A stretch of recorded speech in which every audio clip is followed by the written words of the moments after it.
Hi, I'm Dan Beck, the Director of LGRMS. Thanks for joining me. I want to discuss how we are hurting sheriff's deputies and law enforcement officers within the counties of Georgia and the impact that has on ACCG's workers' compensation insurance pool members.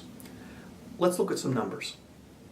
Over the 5-year period between 2010 and 2014, the ACCG's workers' compensation members suffered over 19,000 claims with a total incurred value of almost $127 million.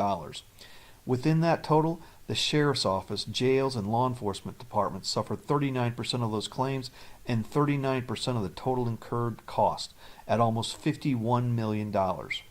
That's a lot of money, not to mention the personal impact of those deputies and their families. So, we know we have an issue within these areas, right? Do we just accept it as a cost of doing business? No. I'm sure we'll look at this as an opportunity and want to take action to address these issues. So how are these deputies getting hurt? What are the top causes? The number one cause? You guessed it, motor vehicle incidents. They account for $18 million over 5 years. Number two, slips, trips, and falls. They account for $9 million of losses over that same 5-year period. Tied for number two, arrests and altercations. They also account for $9 million of losses. At number four, incidents while training. This could be PT, firearms, or defensive tactics training. These injuries account for almost $4 million of losses. And last but not least, foot pursuit injuries account for almost $2 million of losses over that 5-year period. Okay, we know where the claims are occurring. So here's the hard question. How do we reduce the risk of these incidents from occurring in the future? You are the expert. You have more knowledge about law enforcement in your little finger than I'll ever have. But I'm going to make a few suggestions and ask a few questions to get the ball rolling on your problem-solving journey. First of all, there are no magic bullets. No quick fixes, no simple solutions. And although LGRMS can provide training, programs, policies, evaluations, and action planning that'll assist you in reducing all of these risks, without a strong risk reduction culture, all of these efforts will have little effect. So how do you develop a risk reduction culture? As you know, there are many elements to your organization's culture, but it all starts with your leadership's values. As a leader, what do you value? For example, do you value your deputies wearing seatbelts versus their comfort or convenience? How much do you value your deputies' safe operation of their motor vehicles versus chasing suspects at any cost? These are all important questions, and although you might not verbally ask them or provide a proclamation, your employees know what you value based on what questions you ask, what you measure, and who you recognize.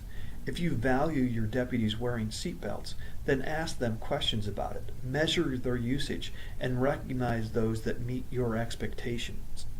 Setting very clear expectations is the next step. Do you have a pursuit, use of force, or a policy for any of these other high-risk issues? A written policy is essential to ensure your department has a consistent expectation in managing these situations. LGRMS can provide you with sample policies for any of these topics. Telling someone they must wear a seatbelt is not training. You must sell each employee on why wearing the seatbelt is important to both the organization and the employee themselves. LGRMS can provide you on-site training on multiple topics, including motor vehicles and the other high-hazard issues within your organization.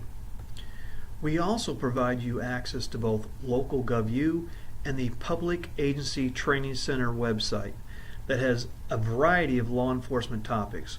You can access both these sites within lgrms.com.